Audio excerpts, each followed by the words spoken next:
Welcome back to the channel. Today I bring you an explosive game between Rodwell Makoto from Zimbabwe and Nikita Meshkovs from Latvia. This game was played during the Latvia and Zimbabwe match on board 2 in the 45th Chess Olympiad, which took place in Budapest, Hungary in September 2024. At the end of the 2024 Olympiad, Zimbabwe was ranked second in Group C, making Africa proud and famous once again. Here are some photos. And also Latvia was ranked second in Group B on the 45th Chess Olympiad Budapest, Hungary. Here are some photos of the team. So about Nikita Meshkovs, he won the Latvian individual championship in Riga in 2018. He played for Latvia in 2 chess Olympiads, that is 2016 and 2018. He also plays in the German Chess Bundesliga. And in 2014, he was awarded the title of International Master IM, and in 2017, the title of Grandmaster GM. And he was ranked third at the 2023 Wilton Cup. Rodwell Makoto is a Zimbabwean chess international master. He won the South African Open in 2012 and has featured for Zimbabwe in their Olympiad team. He became an international master in 2013 with an Elo rating of 2403 in June 2015.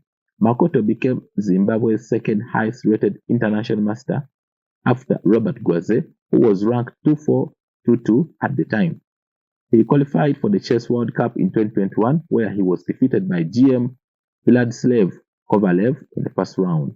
Then he went on to win the CBC Chess World Cup qualifier to again qualify for the Chess World Cup in 2023, where he was defeated by GM Najat Abbasov from Azerbaijan in the first round. Ladies and gentlemen, let the fireworks begin. So in the white pieces, Makoto Rodwell opened the game with knight f3 in anticipation to stop the e5 idea from black, which is called the Reti opening. So in this position, the GM played knight f6. And there were very many ways of going about this position, either pawn c4, d4, g3, e3. All those are ways to go about this position. But however, played g3, trying to fianchetto his bishop to be put on g2. d5, after bishop g2, he played e6, trying to develop the bishop, prepare for short castling, and after bishop e7, Makoto played c4 in anticipation to open up for the bishop diagonal. So in case of d takes c4, then queen can come on f4 check, checking the king and then picking the pawn, which is on c4. So it means there is no work done. So after c4, the GM just played short castling.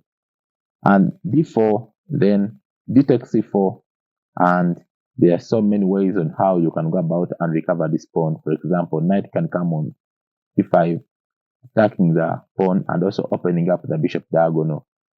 At the same time, knight can still come on d2. All those are ways. Queen can come on c2. There are so many ways on how you can recover this pawn on c4. Or even the simple queen comes to f4 is also a good move. But however, in this position, played queen c2, a precise move to only go on and pick the pawn, which is on c4.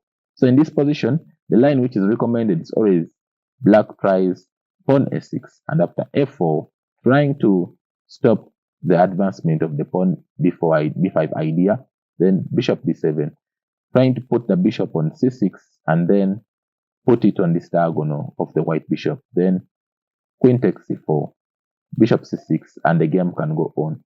But after queen c2, GM played a dubious move and he played b5.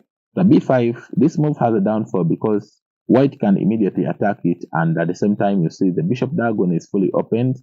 So played f4, attacking the pawn. Bishop d7 is a move which is seen in most grandmaster games, but the GM played pawn comes to b4, giving up the pawn which is on f4, and planning to go ahead and play f5, strengthening the two pawns, at the same time playing bishop b7.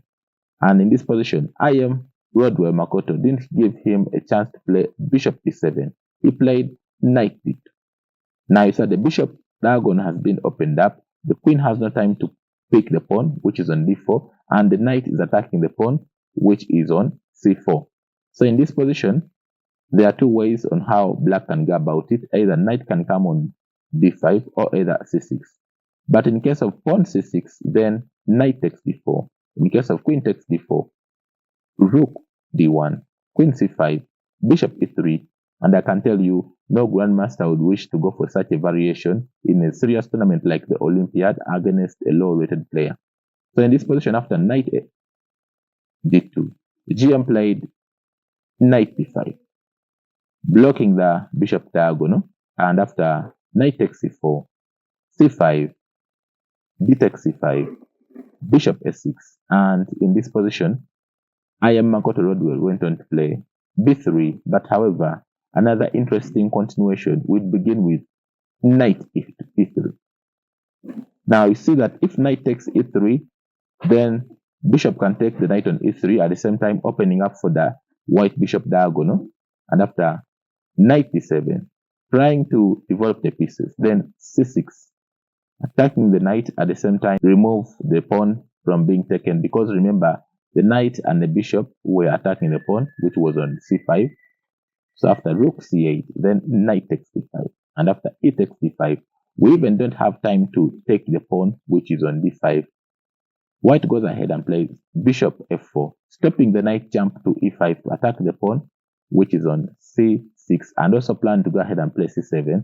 In this position, after knight c5, blocking the protection of the pawn from the queen, and planning to go ahead and take the pawn with rook takes c6, then rook d1, attacking the pawn, which is on d5, and after d4, protecting the pawn. Now remember, for protecting that pawn with the queen, then now the bishop is protecting the pawn, which is on c6, and after h4, stopping any g5 ideas, then h6, and after bishop f3, knight e6, attacking the bishop, which is on f4, then queen f5. In case of knight takes bishop, then queen can take the knight back. d3, then e3, knight takes f4, queen takes f4, and I can tell you, white is in the driver's seat. Black will be busted. But after bishop s6, I am played pawn b3, planning to put the bishop on b2 and have full control of the b2 h8 diagonal. That's why the GM played knight c6, developing the last piece. And after bishop d2, bishop takes c5, rook d1, pinning the knight and willing to take it, queen e7. Now in this position is that the bishop and the rook are attacking the knight, which is on d5, but taking this knight can be a little bit deceptive. For example, if IM would decide play bishop takes d5, then e takes d5, rook takes d5, attacking the bishop. Now you see queen e7 was a very good move. It was defending the bishop, which was on c5 indirectly. And after rook d8, rook takes d8, rook takes d8, d3, taking control of the d4 square. In this position, bishop takes c4, queen takes c4, then knight a5, attacking the queen at the same time attacking b3, which will be attacking the rook, which is on a1, queen d4, putting an eye on d1, stopping the rook check, f5, deflecting the queen, queen takes f5, then knight takes b3, attacking the rook, then rook a2, trying to defend the rook, rook d1 check.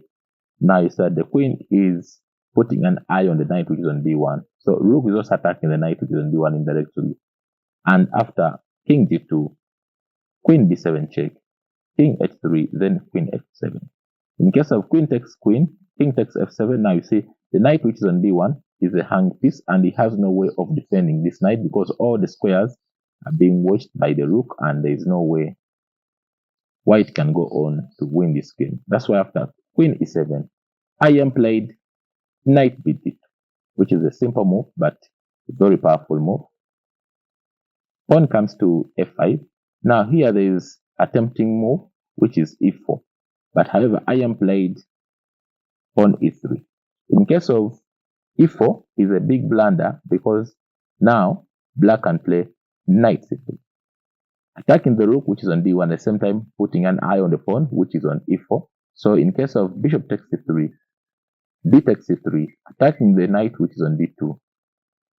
Queen takes pawn, then bishop d4, pinning down the queen, and after queen c2, knight b4, attacking the queen on c2, queen b1, rook d8, and I can tell you white will be busted in a few moves.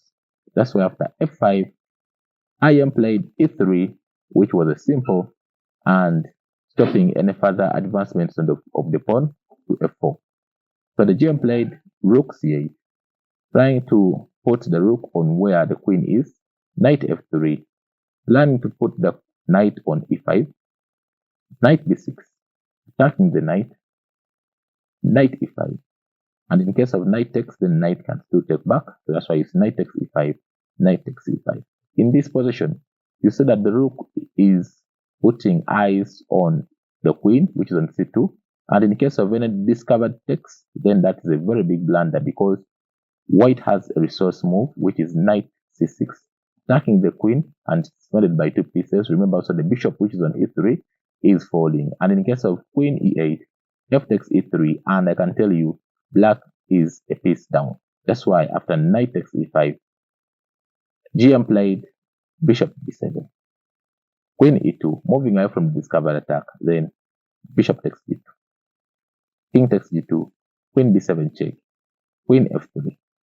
After knight d5, king g1, putting the king to safety, rook c7, and after knight c4, knight c3, attacking the rook, then queen takes queen, after rook takes queen, then rook b3. Now preparing to take the knight, which is on c3, bishop e7. In this position, in case of bishop takes knight, then b takes, and after rook takes c3, then the immediate bishop f6 is a winning move, and I can tell you white is going to be an exchange down.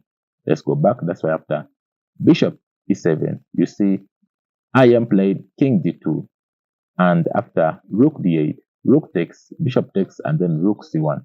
Now white is willing to take the knight, which is on c3, and after bishop f6, knight e6, attacking the rook. Now we attack the rook so that we can try to put the knight back on b5 and eliminate the knight, which is on c3, because it is like having a very huge outpost. Rook b6, knight b5, and after knight takes b5, we take the first intermezzo, that is bishop takes f6, g takes f6, then pawn takes, and after rook takes.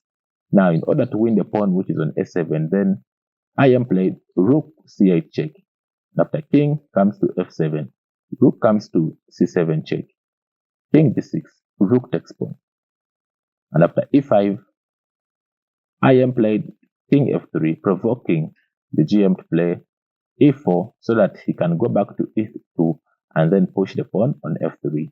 GM played h5, trying to go ahead and play h4 so that he can create weaknesses in the white camp. So IM played h4, and after rook d8, protecting the pawn, and he's willing to go for a draw because now you see the rook has cut off the king. The king has only two squares to play from. So rook comes to c7, rook b6, king e2, and after e4, IM played rook comes to c4, putting an eye on the pawn, which is on b4, and also cutting off the whole column. Rook d8, f3, trying to open up, he takes, king takes. And in this position, rook b5 was played. So king f4, king f7, then rook c7. In case king comes to e6, then rook enters in with king h7, taking the pawn and creating a passed pawn, which can be very dangerous. That's why king goes back to defend the pawn, which is on h5. King d7, king goes back to h6, king f3, king d6, king e2, rook b8, rook b5.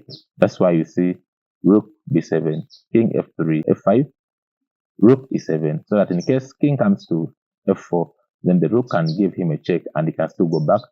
So rook b5, attacking the pawn, which is on b5. So the rook has no time to go back to defend the pawn from this side, so he has to come and defend the pawn from e4. So in this position, the rook plays rook e4, and after rook b7, cutting off the king. And in this position, king h6 was the only move to be played. Rook comes to d7 now. He wants to bring the rook to d4 so that he can attack the pawn, which is on d4 at the same time, requesting for an exchange down. Rook comes to e5 so that in case rook comes back to d4, then rook goes back to d5, defending the pawn, which is on d4. These are fantastic ideas in the endgame. That's why you see rook comes to b7, cutting off the king. At the same time, now the king is willing to move so that he can also come and take the pawn, which is on b4. So rook coming to the e column is a good rook. So rook e4.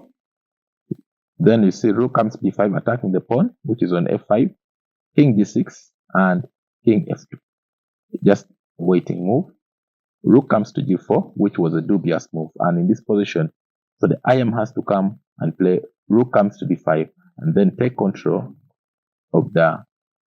So after rook comes to d5, and now GM played rook e4, then rook d4.